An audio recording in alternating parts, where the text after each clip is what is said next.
అక్క ఏంటి ఎలా చూడొచ్చు? ఈ 11 నెలల కాలంలో చాలామంది ఆడవాళ్ళు అటు ఎన్నో ప్రాబ్లమ్ ఫేస్ చేస్తున్నారు. పోలీసుల విషయంలో కావచ్చు, లగచర్లలో, ఇటు స్కూల్ పిల్లల విషయంలో కావచ్చు. ఎలా చూడొచ్చు వీటన్నిటిని? అంటే ఇప్పుడు సీతక్క మాట్లాడాలి ఈ విషయం. ఎందుకంటే మహిళలను కోటీశ్వరులను చేస్తానండి. కోటీశ్వరుల దాకా వద్దు. హ్మ్. వాళ్ళకి భద్రత, వాళ్ళ ఆరోగ్యపరమైన ఏదైతే ఆహ్, ప్రొసీజర్ ఉంటదో అది ఫాలో అయితే బావుంటది. కోటీశ్వరులది తర్వాత విషయం.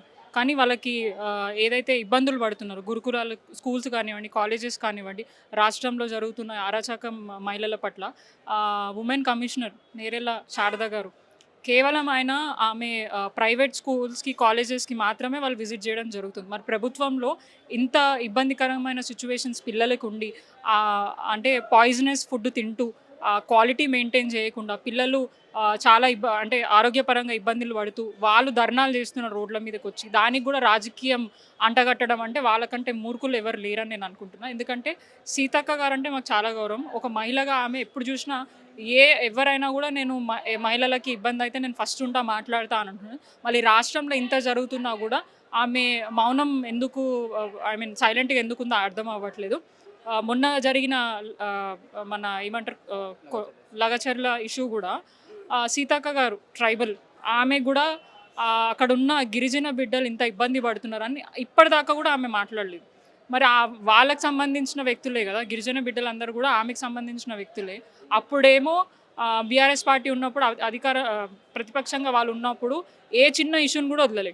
ఇప్పుడు మేమేదైనా ప్రజల పక్షాన మాట్లాడితే అది రాజకీయం జేస్తున్నారు. మమ్మల్ని పని జేసుకొనిస్తలేరని మాట్లాడుతున్నారు. మేం గాదు పని జేసుకొనిస్తలేం. మీకు పని చేతగాక, పని చేతగాక మీరు మా మీద అంటే మా మీద ఇట్లా అబద్ధాలు పెట్టి మేము చేయనిస్తలేమని చెప్పి మాట్లాడుతున్నారు. ఇది అసలు ఎట్లా ఏమనాలో గూడా అర్థం అవ్వట్లేదు. పని చేతగాక ఇవన్నీ నాటకాలు చేస్తున్నారని అర్థమవుతుంది. అంటే నిన్న ప్రధానంగా అయితే గురుకుల విద్యార్థిని శైలజ దాదాపు 25 రోజులు మృత్యుతో పోరాడి చనిపోవడం జరిగింది. కానీ నిన్న ఆ మంత్రి గారు కొండా సురేఖ గారు ఇది గురుకులంలో జరిగిన ఫుడ్ పాయిజన్ విషయం కాదు. బయట తిండి పదార్థాల వల్ల ఆమె చనిపోయిందని స్టేట్మెంట్ ఇచ్చింది కదా! దీన్ని ఎలా చూడొచ్చు? వాళ్ళ బయట తినడం అంటే ఆమె ఉన్నదే స్కూల్‌లో గదా! స్కూల్‌లో ఎటువంటి బయటవి అలౌ చేయరు. స్కూల్‌లో పెట్టిన తిండి మాత్రమే వాళ్ళు తినాల్సొస్తది. మరి బయట ఎట్లా తిన్నదని చెప్పేసి సురేఖ గారు అంటే ఆమె తింటుంటే ఏమైనా జూషిందా? అంటే నిజంగా ఒక స్టేట్మెంట్ ఇచ్చేటప్పుడు దానిని ఎంక్వైరీ చేసుకొని ఒక ఆహ్, మంత్రి ఆమె మహిళ గురించి మాట్లాడుతున్నప్పుడు ఆ నిజాలేంటిదో తెలుసుకొని మాట్లాడితే బావుంటుంది. వాళ్ళ ఫ్యామిలీయే స్వయంగా జెప్తున్నారు. ఆమె అది తినే ఆరోగ్యం పాడై హాస్పిటల్‌లో 25 రోజులు ప్రాణాలతోని పోరాడి ప్రయత్నం జేసింది. కానీ అనుకోకుండా ఆమె నిన్న చనిపోవడం చాలా దురదృష్టకరం. ఇట్లాంటివి మళ్ళీ కాకుండా ప్రభుత్వం ఇప్పటికైనా ఆ మొండి వైఖరి తీసి ఇది రాజకీయంగా చూడకుండా ప్రజల బాగు గురించి చూసి ఇట్లాంటివన్నిటి కూడా జాగ్రత్తగా చూడాలి. ఎందుకంటే ఎడ్యుకేషన్ మినిస్టర్ స్వయంగా రేవంత్ రెడ్డి గారే ఇప్పటిదాకా కూడా ఒక రివ్యూ మీటింగ్ పెట్టలేదు అధికారులతోని. ఏం జరుగుతుంది గురుకులాలలో గానివ్వండి, బీసీ హాస్టల్స్‌లలో గానివ్వండి, ఎక్కడ ఏం జరుగుతుందనేది ఎటువంటి రివ్యూ లేదు.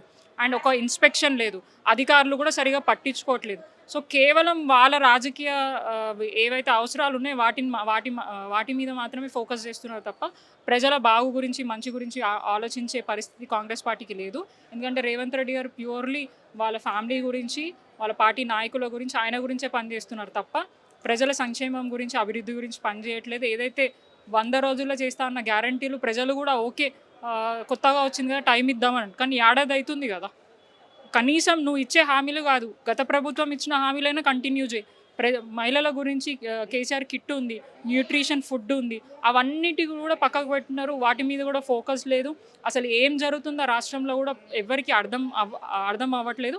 ఇప్పుడేమో ఏడాది అయింది సెలబ్రేట్ చేసుకుంటాం. సెలబ్రేషన్స్ గాదు. ప్రజలలోకి పోతే చెప్పులు తీసుకొని కొట్టే పరిస్థితి ఉంది ఇప్పుడు కాంగ్రెస్ పార్టీ నాయకులకి. ప్రజలు పోయి అక్కడ పోయి మేము ఇది ఇచ్చినాం, అది ఇచ్చినాం అనంటే ఏదైతే చేయి చూపిచ్చిరో వాళ్ళు చెప్పు చూపించి కొట్టే ప్రయత్నం చేస్తారు. అంటే ఈ 11 నెలల కాలంలో ఎన్నో గురుకులాల్లో కావచ్చు, ఈ రెసిడెన్షియల్ స్కూళ్ళల్లో ఈ ఫుడ్ విషయంలో కావచ్చు, ఇతరితర ఇష్యూస్ అన్ని బయటకొచ్చినాయి. ఈ ప్రతిపక్షం నుంచి సబితా ఇంద్రారెడ్డి గారు కావచ్చు, లేకపోతే హరీష్ రావు గారు కావచ్చు, ఎందరో బయటకొచ్చినా సరే ప్రభుత్వం ప్రత్యేకంగా ఎందుకు పట్టించుకుంటలేదు? ఈ ప్రాబ్లమ్స్ అన్ని ఎందుకు సాల్వ్ చేస్తలేదు అంటే ఏం చెప్తారు? అంటే వాళ్ళ నెగ్లిజెన్సీ క్లియర్‌గా కనిపిస్తుంది. వాళ్ళ ఫోకస్ అంతా పైసలు ఎట్లా ఏసుకోవాలా, బ్యాగులు సెంట్రల్‌కి ఎట్లా పంపియాలా, అంటే ఉన్న రోజులే సదురుకోలేదు. ఇప్పుడు సీఎం రేవంత్ రెడ్డి గారికి ఆయన చైర్ మీద నాకు గ్యారంటీ లేదు. ఎప్పుడు పక్కనున్న మంత్రులు ఆయన చైర్ గుంజుకుంటారా, ఆ లోపల నేను ఏమేం చేసుకోవాలా అన్న ప్రయత్నంలోనే ఆయన ఉన్నారు. సో ఇంత రాష్ట్రంలో ఇన్ని జరుగుతున్నా కూడా ఆయన పట్టించుకుంటారు. హోమ్ మినిస్టర్ ఆయన, ఎడ్యుకేషన్ మినిస్టర్ ఆయన, మున్సిపల్ మంత్రి ఆయననే. సో ఇవన్నీ మెయిన్ శాఖలు ఆయన దగ్గర పెట్టుకొని ఎటువంటి రివ్యూ చేయకుండా కేవలం పోలీస్ డిపార్ట్మెంట్ని వాడుకుంటూ ఎవరైతే ప్రశ్నిస్తున్నారో అధికార పార్టీ నాయకులు ఎవరైతే ప్రజల పక్షాన అండగా ఉండి వాళ్ళ సమస్యల మీద మాట్లాడుతున్నారో వాళ్ళ గొంతుని నొక్కే ప్రయత్నం చేస్తూ రాజకీయంగా ఇబ్బంది పెట్టే ప్రయత్నం చేస్తున్నారు. కానీ దేనికి మా పార్టీ నాయకులు క్లియర్గా చెప్పారు, మాకు ఈ కేసులు కొత్త కాదు, ఇది కాదు, ఎంతోమంది పెద్ద పెద్ద నాయకులతో కొట్లాడొచ్చినా అని ఈయన చిట్టినాయుడు ఈయనతో మాకేమవుతుందని క్లియర్గా చెప్తున్నారు. సో ఆయన చేసే ఏవి కూడా మేము వెనుకకు తగ్గేది లేదు. ప్రజల పక్షాన ఉంటాం. ప్రజల గొంతుకై మేము ప్రశ్నిస్తూ వాళ్ళకి ఎటువంటి ఇబ్బంది కాకుండా మేము ముందుకు వెళ్తూనే ఉంటాం. అంటే ఒక జిహెచ్ఎంసీ కార్పొరేటర్గా చెప్పండి, గతంలో ప్రభుత్వం 13,000 ఫోర్త్ సిటీ కోసం 13,000 ఎకరాలు సేకరించింది. మళ్ళీ ఈ ప్రభుత్వం 16,000కు పైగా ఎకరాలు సేకరిస్తుంది. ఏంటి ప్రభుత్వానికి ఏం చెప్పదలుచుకున్నారు మళ్ళీ కొత్తగా భూసేకరణ గురించి? అంటే ఇప్పుడు గత ప్రభుత్వం అని అంటే ఒక సిస్టమేటిక్గా పోయింది. అక్కడున్న రైతులని ఒప్పించి ఎటువంటి ఇబ్బందులు కాకుండా వాళ్ళకి కంపెన్సేషన్ ఇచ్చి అవన్నీ చేసి ఒక కొంచెం ల్యాండ్ ఎక్వైజేషన్ చేయడం జరిగింది.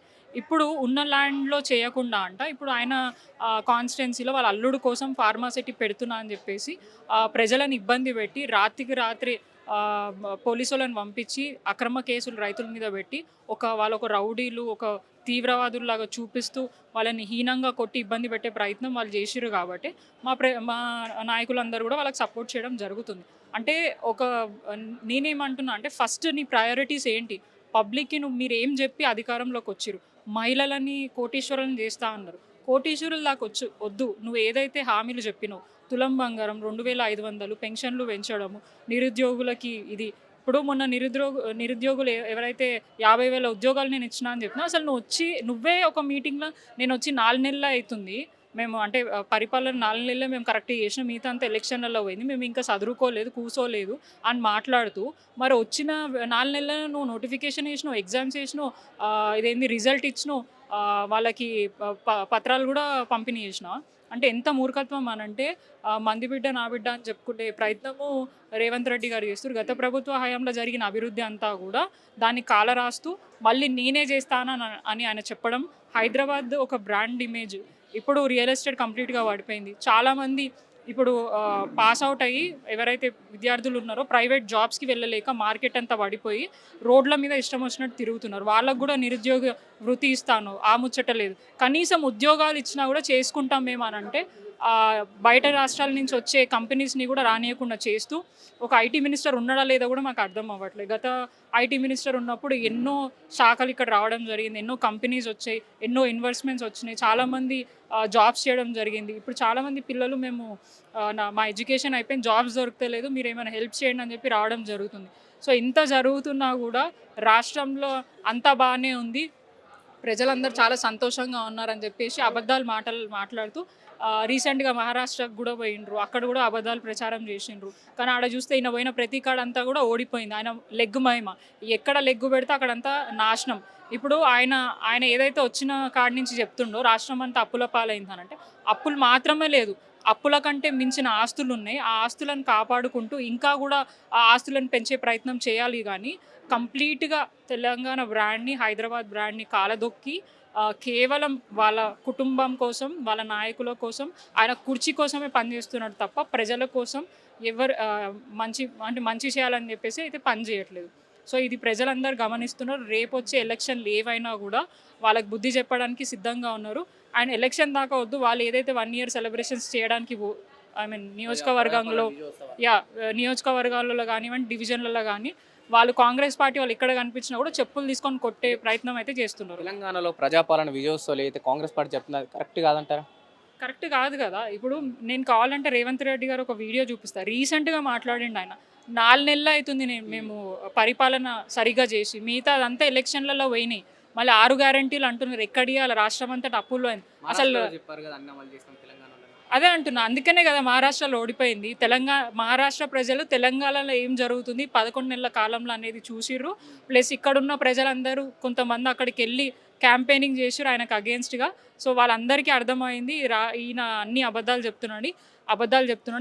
ఈయన అంత వరస్ట్ ఎవరు లేరు, రాష్ట్రంలో ప్రజలందరూ ఈయన తిడుతున్నారు. సో ఈ కరెక్ట్ కాదని చెప్పేసి వాళ్ళు గమనించిండ్రు కాబట్టి వాళ్ళు ప్రాంతీయ పార్టీలు లోకల్ పార్టీకి సంబంధించిన గెలిపించడం, వాళ్ళకి ఇష్టం వచ్చిన పార్టీని గెలిపించడం జరిగింది. సో ఎన్ని అబద్ధాలు ఆడినా కూడా అది ఎన్ని రోజులు ఉండదు.